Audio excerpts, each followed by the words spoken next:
सभी दोस्तों को नमस्कार। दोस्तों सच के साथ सुभाषणी सीधी तस्वीरें गोविंदगढ़ वार्ड नंबर 5 से सीधी लाइव तस्वीरें आप सभी दोस्तों को दिखा रहा हूँ। और मैं बता दूं जितने मेरे मित्र इस वीडियो के साथ जुड़े अंत तक वीडियो के साथ बने रहना है। और समस्याएं यहाँ की मैं बात करूं तो समस्याएं अनेक हैं।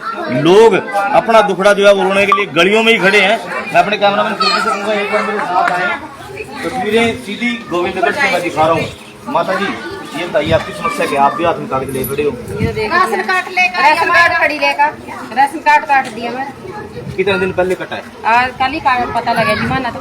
अच्छा ठीक है, उनका राशन कार्ड कट गया। नहीं तो आप गए हो राशन कार्ड लेके? हाँ गए जी, डिपो में गए दाने लेन। उनका राशन कार्ड कट गया। मकान के पैसे नहीं मार तो देख ले जाकर कड़ियां वाले मकान आ पीछे मेरा खाली प्लाट पड़ा, उसमें बनाना चाहूँ बना नहीं देंगे। कहा जहाँ होता है मतलब दो एक देवरा मेरा एक मैं हूँ, यही बनाओ कह रहा मकान। जब मेरा पीछा खाली प्लाट मेरे हिस्से मारे उसमें क्यों नहीं देते हैं? ठीक है, आदमी मेरा टांग पे पा जा। ठीक है, मकान कहाँ है आपका? मकान कहाँ है? जाकर देख लो पड़े मेरे मकान। कितने दूर है? और है जहाँ चल लड़की खड़ी वहाँ। चलो चलो ठीक है, जाकर देख लो। आ जाओ आप भी, आप लोग भी आ जाओ। गलियों से संबंधित समस्याएं लगाए हम, पानी से संबंधित समस्याएं लगाए। और एक वार्ड पीछे से मैंने आपको इसी चैनल पर लाइव दिखाया था जहां पर पानी पीने का पानी जो है वो ही नहीं आ रहा था। दोस्तों ये जो है ये मकान दिखाने के लिए आए हुए हैं। मैं मकान के हालात यदि दिखाऊँ, इधर बाहर से देख लेते हैं हम लोग। हालात जो है देखिए जरा, आप कड़ियों वाला मकान है, कड़ियाँ डली हुई हैं मकान में, कड़ियाँ डली हुई हैं, सामने देख सकते हैं आप। ये देखिए समस्याएं हैं, मकान में कड़ियाँ हैं, लेकिन लेडीज जो है वो बड़ी परेशान है। लेडीज का कहना यही है कि रहने की व्यवस्था नहीं। आप समझ सकते हैं कि राशन कार्ड जब कट गया तो कितनी दिक्कत जो है इन लोगों को होगी। मकान भी कच्चे हैं, छत कच्ची है, ऊपर पॉलिथीन आप लिफाफा जो है सरेआम देख सकते हैं वो छत के ऊपर लगा हुआ है। कितने साल पुराना मकान है आपका? ये बहुत साल का जी। पहला मेरे बुजुर्ग बेचारी सास बैठी है बाहर मेरी, फिर हम आगे थे जी जद के हैं जी मेरे बड़े सारे आपके मिले मेरी कोई सी नहीं आ जी। मकान जो है वो दिखा रहे क्योंकि परेशान है क्योंकि अनाज भी नहीं मिल रहा है। अनाज भी नहीं मिल रहा है, देख लो जी। राशन कार्ड काट दिया जी। क्या बताया अभी आपका? अभी वो राशन कार्ड कट गया। गड्डी है कहाँ? गड्डी कौन सी आपके पास? बस जी वो अभी मतलब दाल रोटी का खर्चा चलावा बस। नहीं कार है, ऑटो है क्या? ऑटो नहीं है जी, बड़ी गड्डी है। बड़ी गड्डी है। हाँ जी। तो वो कौन चलाता है बड़ी गाड़ी? ड्राइवर लगा रखा जी। आदमी का तो चलता नहीं, आदमी का तो राट पड़ रही है। ठीक है, आदमी का तो मेरे बड़ी गाड़ी किस्तों पे? हाँ किस्ता भरे। आपने कहने भी किस्तों पे गाड़ी पे? वो दूसरी से दूसरा बस बड़ा से बड़ा होगा फिर।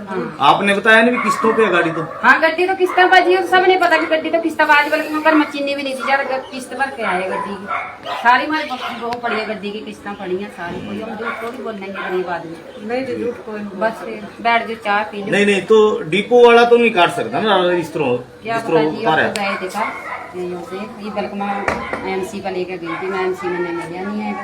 ठीक है, एमसी कौन है? एक तो आज ये पर उसका शिंदे का छोरा है। शिंदे का छोरा मैं तो वहीं गई थी, मरी टीम जाकर लेकर गई थी।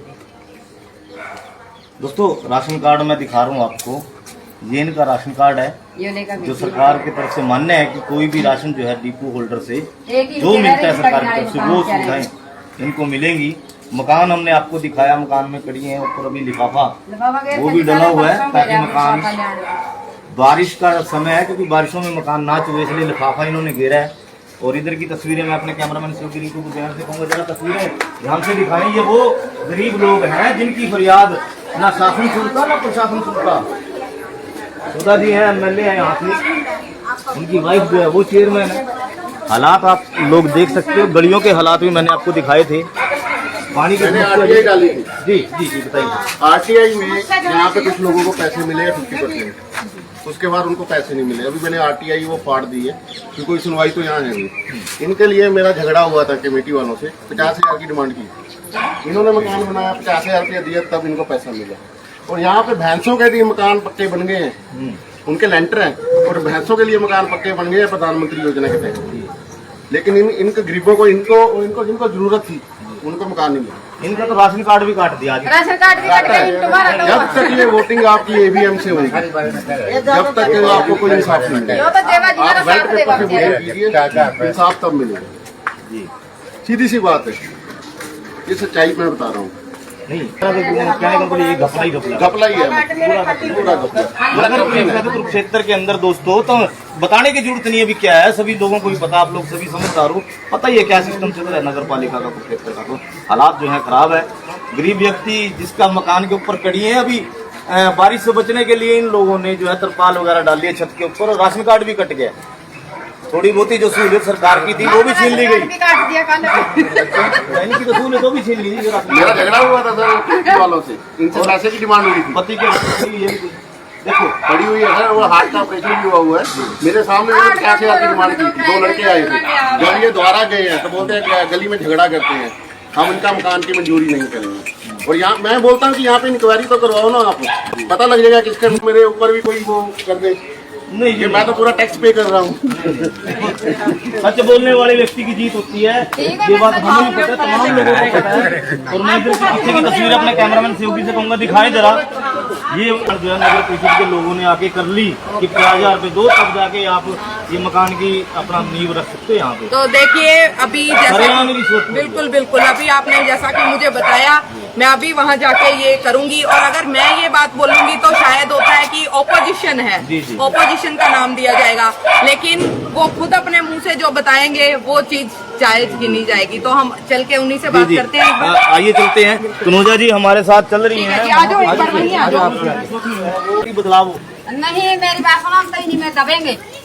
क्यों दबेंगे? आप ऐसी नाच तो क्यों रखते हो? कोई सुनता है, कोई नहीं सुनता गरीब बात। तनुजा जी इनका कहना यही है कि हम तो यहीं दबेंगे। नहीं नहीं ऐसा नहीं हो सकता। देखिए जब काम करने पे सब दुनिया के नहीं, सब दुनिया के यही बात करनी है कि काम सारे होते हैं, कोई थोड़ी कम मेहनत मांगता है, कोई थोड़ी ज्यादा मेहनत मांगता है। तो मुझे पूरी अपनी ताकत लगा के, पूरी मेहनत लगा के जो आज पब्लिक को कंप्लेंट्स हैं उसे दूर करना है। देखिए मैं आपको एक बात और बताऊं, इंसानियत के नाते इस लेडीज के घर जो है चीनी तक नहीं है। बिल्कुल, जो मैं देखिए ये बहुत बहुत गलत चीज है, ऐसा नहीं होना चाहिए। हमारे किसी भी बहन भाई के साथ ऐसा नहीं होना चाहिए। तो इनकी जो मैं पर्सनली तौर पे मैं मदद कर सकूंगी, मैं पहले वो करना चाहूंगी। जी जी जी, ये तनुजा जी अपनी तरफ से भरोसा दे रही है कि आपकी जो पर्सनली तौर पे जितनी भी मदद हो सकेगी ये करेंगे अपनी तरफ से। आप ठीक है जी, सरकार की तरफ से नहीं, अपनी तरफ से ये ठीक है।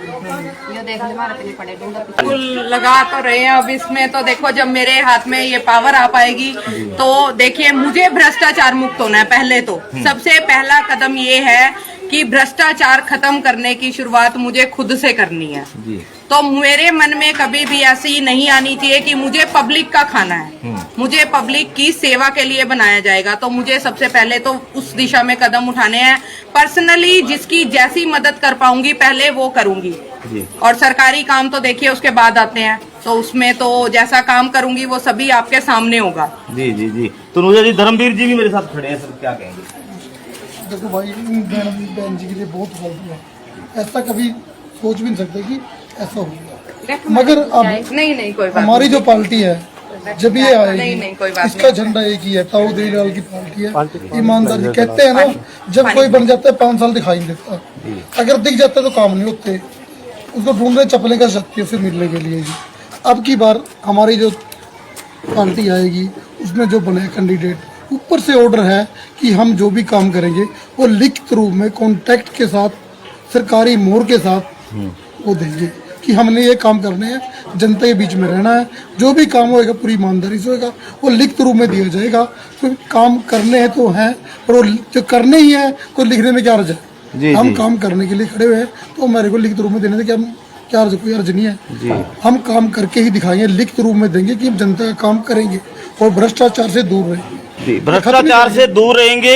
तनुजा जी, आपने, क्योंकि मैंने ये भी सुना कि आपने घोषणाएं कुछ कर रखी है कॉलोनी वासियों, वार्ड वासियों के लिए, क्या क्या घोषणाएं जो दर्शक देख उनको? देखिए जो सबसे पहली जो मेरी चीज है, मैं चाहूंगी पहले मैं अपना घर लगा के दिखाऊं, ताकि मैं पब्लिक को ये विश्वास दिला सकूं कि मैं उनके लिए बहुत कुछ कर सकती हूं। सबसे पहले देखिए हर वार्ड में 2 ई रिक्शा दी जाएंगी। दूसरी चीज, हर वार्ड में एम्बुलेंस की सुविधा और डिस्पेंसरी की सुविधा वो हमारे लिए देखिए मेडिकल सुविधा सबसे जरूरी होती है। मेडिकल सुविधा ऐसी चीज है जो हमें परेशानी में जरूरत पड़ती है, तो उसके लिए मेरे हिसाब से वो बिल्कुल निशुल्क होनी चाहिए। तो वो मैं अपनी तरफ से पर्सनली करूंगी। गली में एंट्री और एग्जिट पॉइंट पे कैमरे लगाए जाएंगे अपडेटिंग के लिए, वो भी मैं पर्सनली अपनी तरफ से करूंगी। और एक गली में अपने वार्ड में पानी का प्याऊ लगाया जाएगा सभी वार्ड्स में, ताकि किसी को पानी पीने वाले पानी की दिक्कत ना हो। और एक शिकायत बूथ लगाया जाएगा, क्योंकि पब्लिक की देखिए अभी शिकायतें ही सुनते आ रहे हैं, हम इतने दिन से शिकायतें ही सुन रहे हैं। लेकिन बहुत सारे लोग ऐसे हैं जो कैमरा फेस करके भी बता रहे हैं, लेकिन बहुत सारे ऐसे भी मिल रहे हैं कि वो कैमरे को फेस नहीं करते, बहुत सारे हम तो नहीं बोल पाते हैं। लेकिन दिक्कत है तो वो दूर होनी चाहिए। उसके लिए शिकायत बूथ लगाया जाएगा, अपनी शिकायत लिखिए, उसमें डालिए, उस पर तुरंत कार्रवाई की जाएगी। तो ये सभी कुछ मैं पर्सनली करना चाहूंगी। तनुजा जी एक बात और है, क्योंकि आपने जब मेडिकल का नाम लिया, स्वास्थ्य सुविधाओं का नाम लिया, एक आता शिक्षा का स्तर। बिल्कुल, क्योंकि शिक्षा और मेडिकल यदि किसी को निःशुल्क मिले तो वो देश तरक्की पे है। क्योंकि अमेरिका में और कहीं भी आप यूरोपियन कंट्री में चले जाइए, वहाँ शिक्षा का स्तर और जो मेडिकल स्तर है वो बहुत ऊंचे लेवल पे है। शिक्षा के स्तर के बारे में देखिए, शिक्षा के स्तर में अगर मैं आज की सरकार की बात करूं तो काम तो देखो हो रहे हैं उनके कागजों में सिर्फ, लेकिन शिक्षित जो बच्चे हैं वो हमारे बेरोजगार भी तो हैं।